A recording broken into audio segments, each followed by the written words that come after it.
Hello, podcast listeners and anime fans. This is Torn. And this is Andrew. And sorry, this is going to be a little awkward because we're in person. And in my apartment, which is not sized for this type of nonsense. No, and we are not really set up to do this, so it's a bit janky. Yeah, it is just a pile of cords down here.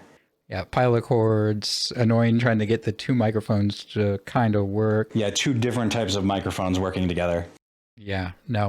It's going to be a lot of work of editing for me, so let us know, people. How jank is this? How bad is it?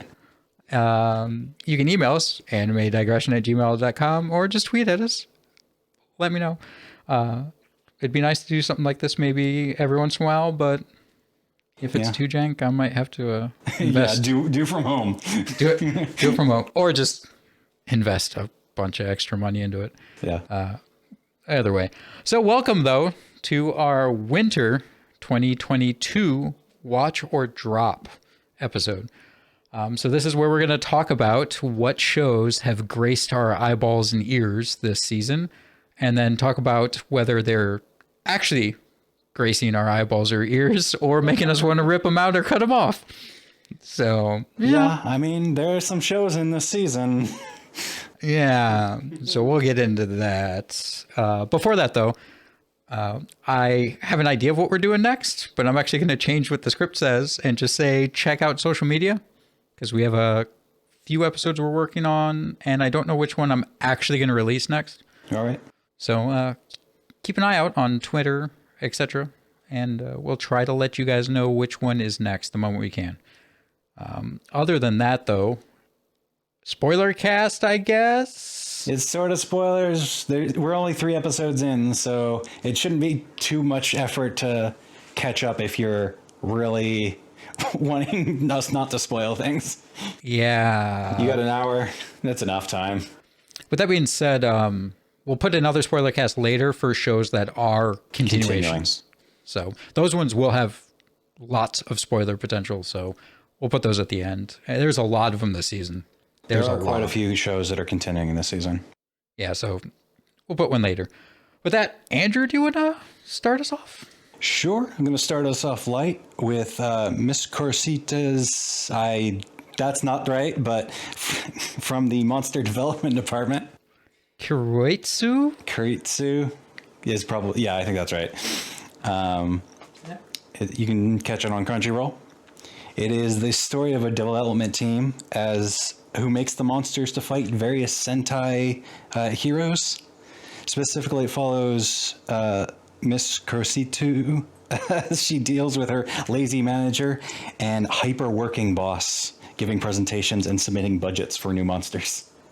Yeah, her boss is fun, but I actually find the leader of the group, because her boss isn't the leader, he's like the COO, second in command. The guy with the helmet?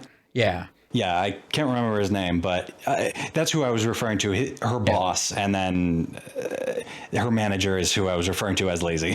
Yeah, no, the leader of the whole group. Do this report for me. Yeah, the leader of the whole group is hilarious. I love how she's like a storm that just comes in. They're like, hey, this is the CEO child, yes, who's like, it's not cute enough. Make the monster cute. It's like, yeah, this monster's like effective and they're going to be great. And they just come in and it's like, change the gender at the last minute. It's not that would cute. Be awful. Just the big boss comes down like, I don't like this. Crap. Yeah, it's the funny part is their boss comes in and it's that concern of like, oh no, he's going to hit our work. We're going to get in trouble. The CEO, leader of the group comes in and it's like, oh, we're about to get a bunch of work changing stuff last minute. Yep. Pulling all-nighters. But they actively make it clear this is not a black company. You're not forced to work absurd hours and like they abuse you. They're like, her boss is like, make sure you get enough sleep. The company's paying for your hotel room. Well, it's not even stuff like that. It's almost a double-ended joke because they go against the expectation where the boss is like, hey, the most effective way for a company is for you to take your vacation. It's there for you to take. You got to make sure you get enough sleep, etc. And you're like, oh, this is not what I expect. But then he turns around and threatens them. And it's like, hey, don't make this happen again. Right. Yeah. He's still an intimidating person. Yeah. It's like, hey, we're nice, but we're still a bad guy company. Right. Right. No, it's a fun show. I've really been enjoying it. So I plan to watch it. Yeah. Yeah. And it's definitely a look into the Sentai team idea that is constant in Japan. Of every region apparently has a Sentai focused team. I don't know. Yeah, it's a nice, it's not one of those slice of life shows where it's like, hey, let's look at a group in the background that exists, but no one ever pays attention to. Mm-hmm. It's like, hey, that bad guy that keeps fighting the hero, like those monsters come from somewhere. Right. So let's look at the people who make them. Yeah. So, no, I love it. What do you got next? Yeah, let's talk about In the Land of Leedale. I think that's Leedale or Liddale. Yeah, something like that. So it's available on Crunchyroll as well. It's a isekai, but Iyashike? The last couple of episodes haven't really been like Iyashike, like lazy. They've just been kind of exploration. Isekai slice of life, but it's not lazy. I don't know that... If she never left the first town, it would be lazy. I don't know if necessarily it means lazy to be that, subgenre of slice of life. I think a lot of it is slice of life is looking into someone's daily life, but Ishike I almost think of as no plot, no drama. It's just super laid back. And though she does stuff, there really is no plot or drama for the most part. No, I mean, her kids had some drama. Yeah, her kids are excellent. So anyway, we jumped straight into we that get argument. Straight into it. You can catch it on Crunchyroll. But anyway, the premise though is Kei Nakagami finds herself in the world of the RPG game Leedale after she passes away from her life support losing power. So she wakes up in the world in a body of her overpowered high elf character Kaina. She also finds out that this is the Leedale 200 years in the future from when she was playing in it in the game. So it's a leisurely adventure that ensues as she explores the world, in essence. It's great fun. Yeah. Very much slice of life. It's that nice play where they're looking into how NPCs, like this is not in the game. The idea is she's in essence just in that world. Right. So and the world has the history of her in that everyone refers to, oh, there was the Silver Witch, and she was a horrible monster, and she's like, I better not tell anybody I'm the Silver Witch. Yeah, it's great fun. I just love how they are going a bit into that. They're not NPCs, they're actual people. Like right. This is not the game, which is nice, which is great because she apparently in the game, there was a system where you could adopt foster kids. Yeah. So she has 3 kids who are 3 very different characters. Normal NPCs with routes and things, but now that they're real people and they lived 200 years because they're elves and a dwarf, they have a real lives and go about their business. Yeah, and it is funny to see a old dwarf getting embarrassed by the mom petting him and stuff. Yes. Yeah. I love it. It's great fun. I was kind of shocked. There's so many isekais. Not that this is isekai, but what we normally think of as an isekai. It's in the video game isekai. Yeah, but it's pretty different, partly because of its, in essence, a slice of life fantasy that just happens to be an isekai. Yeah. But it shocked me that this was the one out of all of them this season that I'm the most into. Yeah, honestly, I think this or the next one I'm going to talk about is probably the best ones in my mind in this season. Oh, shows in general? Yeah. Yeah. So yeah, speaking of which, get into the next one. The next one I'm going to talk about is Suno Bisque Doll or My Dress Up Darling. This thing is, oof. It's adorable. You can catch it on Crunchyroll, Funimation, and apparently Amazon. Apparently Amazon has exclusive anime shows. Well, not exclusive, but anime streams. So we've got high school loner Gojo, who only has an interest in Hina dolls.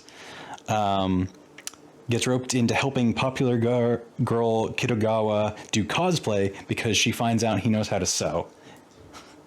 Yeah.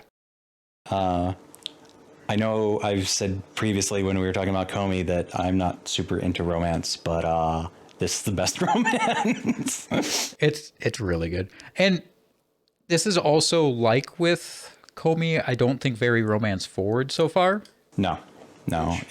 He's embarrassed because she's a cute girl and she's very forward, and she is seemingly oblivious to the fact that he's a guy at all.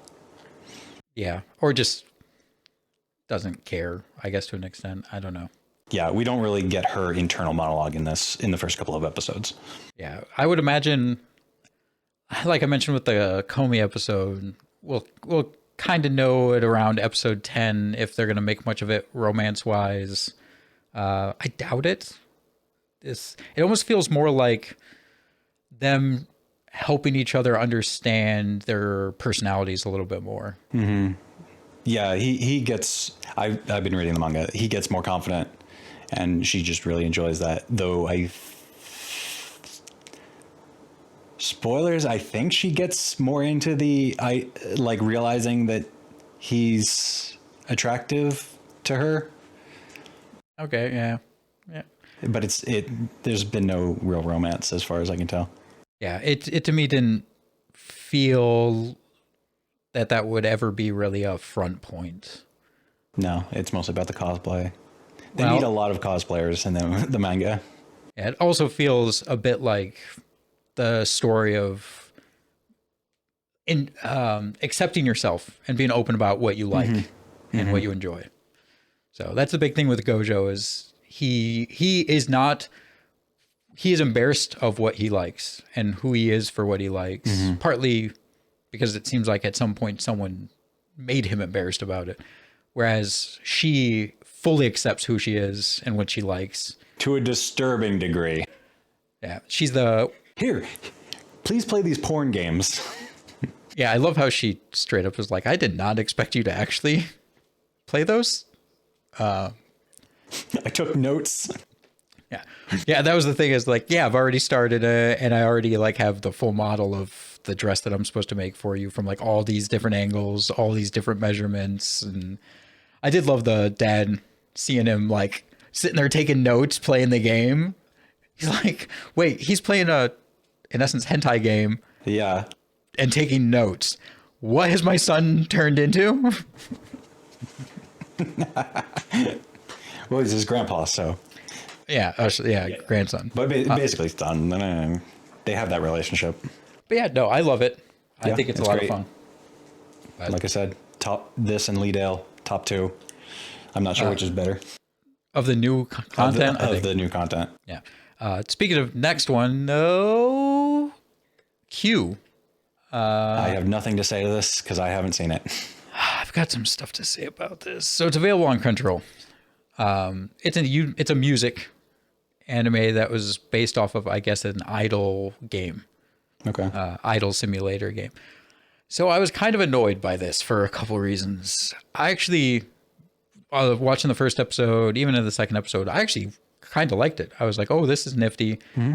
They're doing voice acting, which is a profession, though that's getting more popular, is still something that's not really looked at.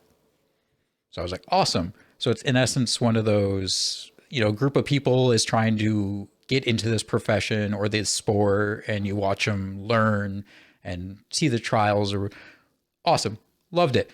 And then it obviously becomes an idol thing in like episode 2, where it was like, hey, we're going to do this, like right away. Hey, we're going to get you guys into an audition to be voice actors. Some of you actually got accepted into the audition. Some of you didn't. by the way, we also have this project going on the side that we were offered for 4 of you to become idols. It kind of helps you with voice acting because, whatever, it gets you in the industry or people do this on the side. Okay, so 4 of you are going to become idols. And now you can tell that that's becoming the front thing in the show. So I don't really like it as much anymore. Gotcha. Yeah. I don't know what it is.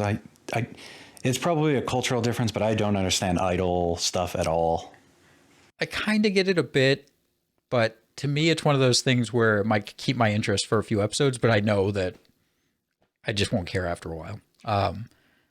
So it was a bit of a bummer. I was like, oh, this is nifty getting into voice acting and all this. And they were doing this training in the first episode or whatever of them like trying to read Shakespeare, and you see all these different personalities that people are putting into the characters. And it was like, this is cool. Mm-hmm. And then it's obviously becoming an idol thing. So, oh well, I'm going to try to watch it, but I have a feeling it's going to drop. Okay. Well, go to the next one. I'm a big fan of Slow Loop because it's on Funimation and Amazon. It is a cute slice of life, cute slice of fishing life, of following 2 girls who find out they're going to be step siblings and all of the awkwardness that comes from having a new parent. Yeah, for a slice of life, it's getting into... Yeah, it is definitely like emotional problems, not like negative, but it's awkward that like, this parent isn't my normal parent. I don't know how to act around them. But then there's the underlying current of like, let's just go fishing. Yeah, and it's fascinating how they are getting into also how people front, where they're acting like everything's normal, but then they'll ask each other, or one of them will just be like, yeah, it's kind of awkward being around my new mom because she's just like an old lady that I'm living with. Yeah, and that would be really uncomfortable.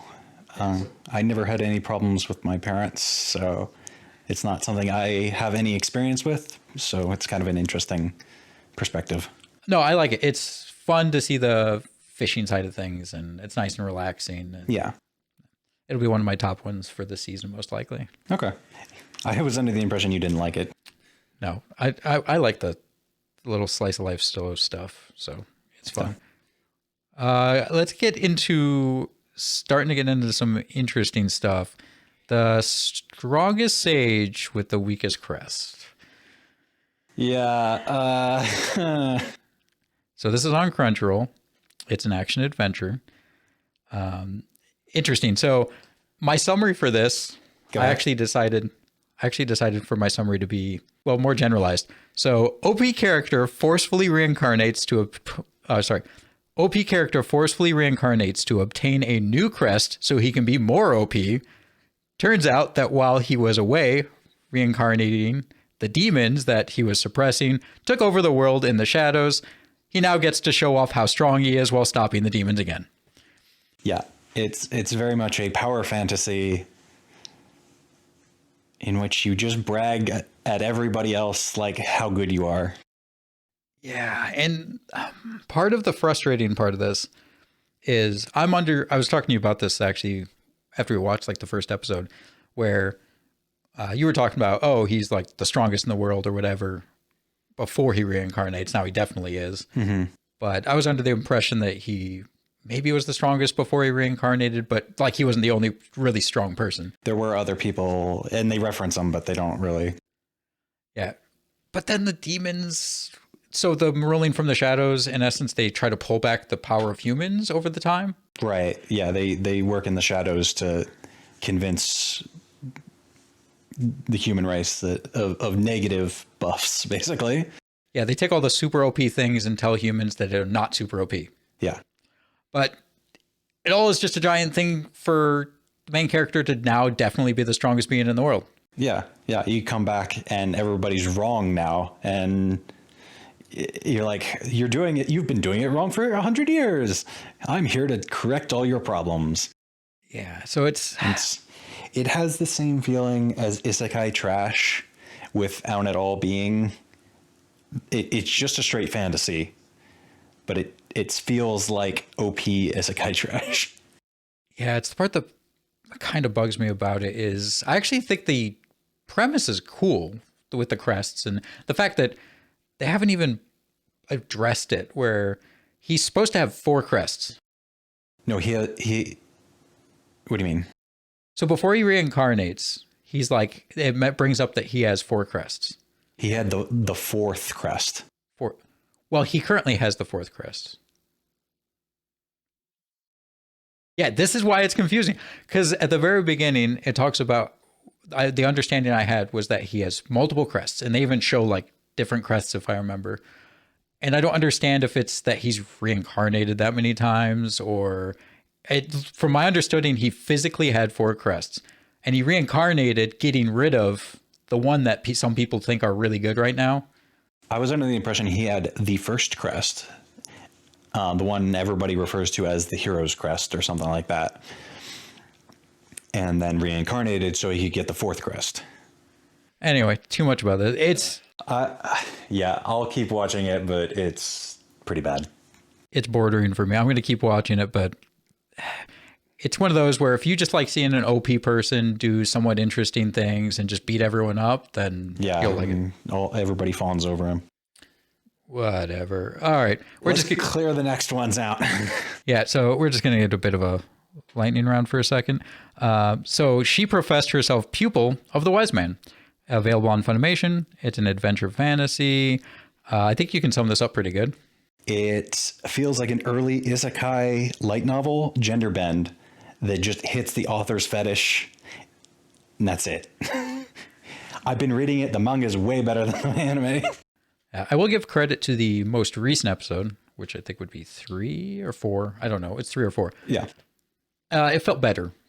Yeah, I think after you got past the first 2 were bad. First one, it was terrible. So bad. No, but I think now that it's getting in stride. Yeah, get away from the author's pee fetish. Yeah, it's gotten better. So I'm going to watch it, but I wouldn't be too shocked if it gets dropped, if it doesn't get much better. Yeah. But it's, especially the first episode we were talking about animation was 3D and bad. Oh, God, the CG is so bad. Even for still images, they're using CG. It looks terrible. Yeah, I think that's part of why the newer ones also feel better. Next, Love of Kill. This is available on Crunchyroll. It's an action psychological. I haven't seen it. I need to watch at least an episode. I've heard Love of Kill as the manga was really good, I think. Yeah. Or I'm mixing it up. So I don't know how I feel about it. And I think part of the reason is they're like, okay, let's take this, what should apparently be a BA female character. She's like a bounty hunter. Mm-hmm. And you see her kind of hold her own against the main character who's like a super OP assassin in essence. She kind of holds her own, but he fairly easily beats her. And all of a sudden is like, hey, in essence, you're attractive. You're a female bounty hunter. I'm just going to chase you. I'm going to chase you and try to date you, apparently. So the rest of the time, you never see her be a BA character. So he's just domineering, like way stronger than her. He's constantly pulling around and trying to...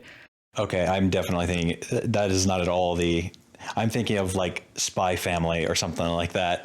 It just bugs me.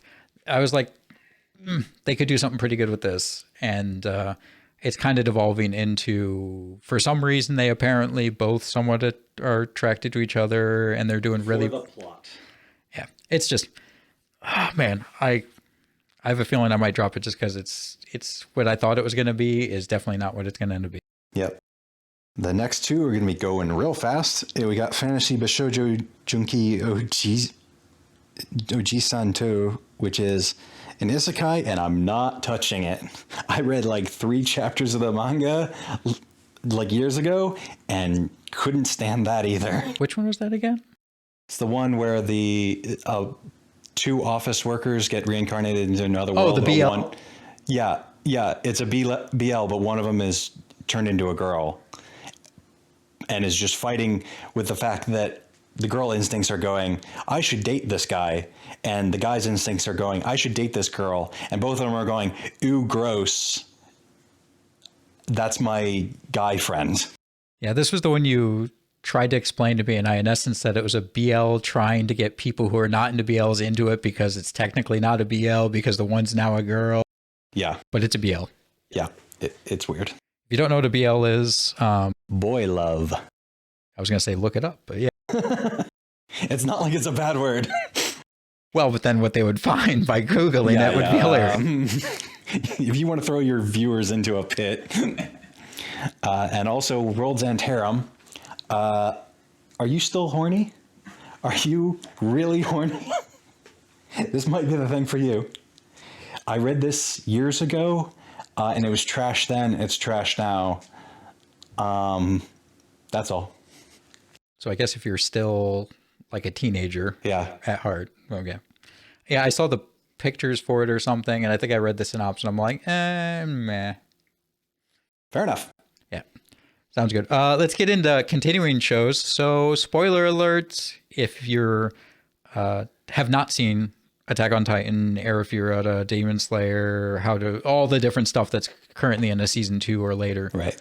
We're going to be talking about that stuff. So yeah, if you're not sticking around, email us, etc. Thanks for watching, but otherwise, we're going to get into this. Right. So first one I want to get into is Attack on Titan. So the final part of the final season. Yeah, the part two of final season. I'm still not finished with final season part 1, so I haven't watched any of this. Yeah, I binged through part 1 because that was around the time I wasn't watching, and I am watching the current stuff. I will say for it, if you like what it's turned into, you will like the current stuff. But it is so different. This is so different from what it used to be. I mean, it used to be this whole thing of we have this domineering force that we just can't stop that's trying to kill us all and trying to wipe out humanity. Yep. And all of a sudden it turns into... It's a different domineering force trying to wipe out just our genetic race. But it's not even a domineering force, which is part of the issue too. That it just turns into, oh, we're a part of a race, not even the entirety of that race. Yeah. We're a part of the race that's apparently used to be domineering, and now we're being domineered, and we retreated to this island to get away from them. And apparently we were supposed to be peaceful. We transferred to the island to be peaceful, but we're threatening to these people. Well, we have something they want. Sorry. So now they're trying to come get it back. So now we have to Yeah. Yeah, it makes more sense if you've watched the whole thing rather than listening to this summary. But it is a totally different story than the beginning. So yeah, now it's turned into something completely different. It's nifty. I don't know that I really wanted a racial commentary and all that, but whatever. It's still fun, pretty. Yeah. So watch it if you liked what it was going to be. I'm going to watch it all, because it's still got Titans and stuff smashing things up. Go ahead. We got Arifuda coming back. If you guys watched the original season, the CG has not improved. It is Arifuda from Commonplace to World's Strongest. You can catch it on Funimation. Like I said, yeah, CG is not improved. The episode 3, the animation got kicked up way better. But... I still need to watch the first season. The thing I'm curious about is, I think you were telling me that it was the first season. It was not well received. No, the first season was okay. The first episode was some of the worst CG I've ever seen of the first season, and it didn't very much get better. But in comparison to all of the other shows that season, it wasn't that bad. Okay, because when I was putting all the details together for this and whatever, I saw that on Annie chart right now, that's ranked number 3. I can't believe that. It's got over a 90% rate. Yeah, it is about an edgy boy who gathers a harem unwillingly. And The first episode, they call one of the girls that got summoned with him was like, you're just looking like an anime character. He's like, don't talk about this. Don't talk about where I drew my edginess from. Yeah, yeah. It just shocked me because I remember you saying it wasn't necessarily, I think it was okay received because everything else was garbage, but there's a lot of good stuff this season. And when I saw it in number 3 at I think it was actually a 97% acceptance rate. That's some craziness. Well, I guess what it could just be is people either know not to watch it, so they're not rating it, or they liked the first one, so now they're rating the second one. Yeah, to an absurd degree. That could be it. Yeah, I was like, how's this number 3? But I'm trying to get caught up on the first season, but I'll watch this potentially if I get caught up. Yeah. So I want to talk about the obvious choice for the season, which is Demon Slayer. Oh my god. Oof. I can't pronounce the studio's name. Ufade. I don't know, but this is Kimetsu no Yaiba Entertainment District Art. So it's the Entertainment District Art. Crunchyroll and Funimation, because obviously this is so popular, no one can apparently buy exclusivity for it. Yeah, I think Amazon also. Maybe not. I didn't write it down, but I might have to start including Amazon. I don't know how popular Amazon is as a video service, right? Yeah, I don't use it. I mean, if it's anything like Netflix, who doesn't know how to do distribution. No, they don't know how to do subtitles for stuff on screen. Yeah. Yeah, I was going to bring this up in the Comey one, but like some of the on-screen text, they just didn't subtitle. Yeah. It's not great on that side. Yeah, it's like hard when there's jokes on screen if you don't know what they say. As far as this goes, though, it is amazing. It is very gorgeous. If you're there for watching the studio flex on everyone else, episode 5 and 6, excellent. I will say, though, I think they flex on other people for aesthetics, but I do think that Jobless is better for action. The action in Jobless was amazing. Yes. I'll agree with that, but yeah. Jobless isn't currently airing. No, how dare you? But yeah, they're flexing on everyone else that's currently going, and from a gorgeous aspect, they do a better job. Their color contrast is amazing, and their positioning on screen is excellent. It's wonderful. No, I do think that this is probably the best I've felt about Demon Slayer since first season. Mm-hmm. It's so lovely, and the last 7 episodes, which was what the movie also was, I think I care more about Mugen Train. I think I care more about the characters and setup currently than I did during that entire arc, which is saying something with what happened. I think that has to do with the fact that all the characters in Mugen Train were asleep for half the thing, and you're actually seeing the reactions of like the civilians in this. That's probably part of it. I think a lot of it also is that there feels like there's more stakes. And I think when the Mugen Train won, though they had the whole sleep thing, when they did awake, they really wasn't a threat. They were, killing everything, conquering everything, and the threat didn't come to the very end. Whereas this, it feels threatening. If you're near the fight, you're probably going to die, unless you're a Demon Slayer, and you might still die. You might still die. Especially, and on top of that, finally Nezuko. Nezuko! Flexing on the demon. We knew that at some point she was going to become something, and I'm so glad we finally get to see her. Yeah, she's so strong. You're like, something is going to be there, but it was great. Let's get moved on, though. Get us on to the next one. So the next one is How a Realist Hero Rebuilt the Kingdom, Part 2. We've done an episode on the last season. It's a lot of the same. It is very much a lot of the same. A lot of talking in the first 3 episodes because they're figuring out how to transfer the kingdom or the empire back to the whiny brat prince. Yeah, I will say I did not feel good about this after the first episode because the first episode didn't feel good. Yeah, they left it in a spot where when they were picking it up, it was almost too much. I'm trying to think. Funny enough, almost too much bureaucracy. It's like we didn't see enough setup and response. It's just there's so much setup at the start of this to get into it, and for the first episode or whatever, you're just like, okay, come on. I get it. But by the third episode, we're starting to see movement and character development to an extent. And it's actually probably going to turn into something great. It's just left at a bad spot to start back up. Yeah. I have a little bit lower opinion on this because we just did the rewatch and I'm kind of burnt out on it. But that third episode kind of brought me back in. So yeah. Did we not cover the one show in here? Which one show? Oh, I don't know that. I think we actually missed one of the shows in here. Oh, I feel bad now. Because I was going to bring up the which one? I don't know which one. Genius. Oh, yeah, you're right. We didn't write that down. We skipped Genius. Okay. Sorry, I guess people dropped out, but Genius. But the thing is us back in. Well, we're just gonna go. Whatever. Mess with the lighting and everything. I don't care. No. I would hope people just continue to watch. But Genius, we have to cover Genius quick because I was gonna say Genius is almost very similar. Yeah, it's almost what Realist.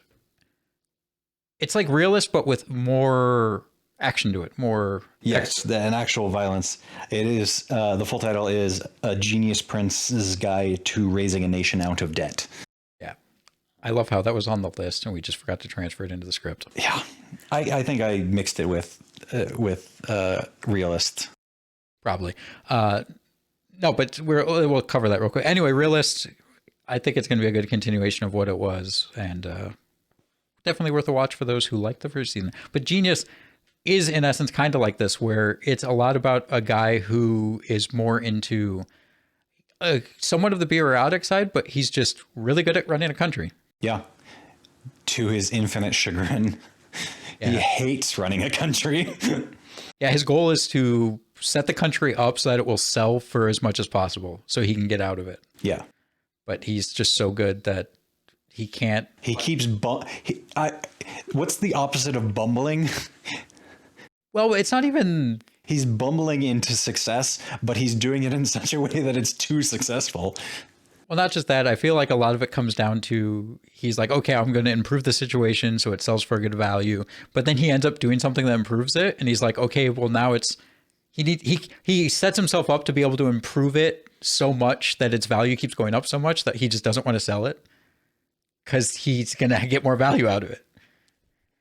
It's kind of where I think he's at. He keeps succeeding so much that it's just pushing the value. Yeah, I want to see where it all goes. So I'm definitely going to keep watching it. Yeah, especially with the newest episode where it's probably going to start getting pretty heated. Yeah, Princess of the Empire shows up. Spoilers. Yeah, I'm really, really curious how it's going to go. I thought after the first episode, I was like, oh, this could be pretty bad. But pretty quickly, it was like, okay, it'll be pretty good. So we slid that in out of nowhere. Yeah. But the other one we're going to talk about was Princess Connect. Yeah, we're back to watching Princess Connect. That first episode's not great, but it's very pretty.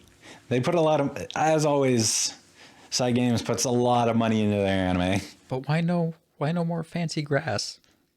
There was fancy grass. I missed it then. Yeah, there was plenty of fancy grass in the first episode. It was in the intro. Well, not the intro, but like this build up to the. I'm gonna have to go back and watch it. I think part of it was for similar reasons. We had like binge watched Princess to cover as well.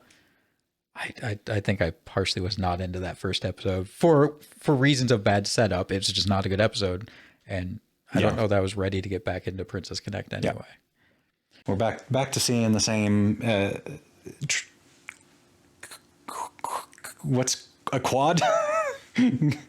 We're back to seeing the same party, meeting all of the other characters from Princess Connect. Yeah. Can they? And not following any level of or not learning anything new about the plot. I hope that's just because it's a few episodes in. I want some plot. I want something there. They kind of hinted at not Kokoro, sorry. What's her name have to like talk to the prince or a queen, princess? Carol. Yeah. Carol have to talk to her. So maybe they'll get more into that, but probably not. Oh, by the way, that's on Crunchyroll again. What was Genius on? Did you have that pulled up still? It was on Funimation. Funimation, okay. So those are on those. But Princess Connect's probably going to still be good. I just really hope that they get into some sort of character development or some sort of plot. If they keep introducing more characters. I don't know what to tell you. It's definitely still an ad for the game. Yeah, it is. Just get into something, please. If they don't, I'll probably still watch it, but it's definitely going to like drop down on that rating for me. Sure. It'll get old. I think the only other thing we had was to bring up that we both dropped Platinum End. Yeah. To be honest, I dropped Platinum End at the beginning of the last Watcher drop. Like I watched I didn't even watch 3 episodes and just dropped. Yeah. I think I got to like episode 8 or something. And it's not that it's bad. I think it held to what it was. I just, not going to lie, kind of didn't want that negative energy in something I watched. I just wasn't into it. It's good for what it was, and people who like that, I'm sure, still enjoyed it. And I'm sure that the new season's probably somewhat similar. But yeah, I'm not watching it because I dropped it in the first season. And I don't really want that negative energy around. Yeah, you'd have to binge a lot to catch up, and then yeah, it's just dark, and not even, I think, even more dark and worse than even what Death Note was. Really? Okay.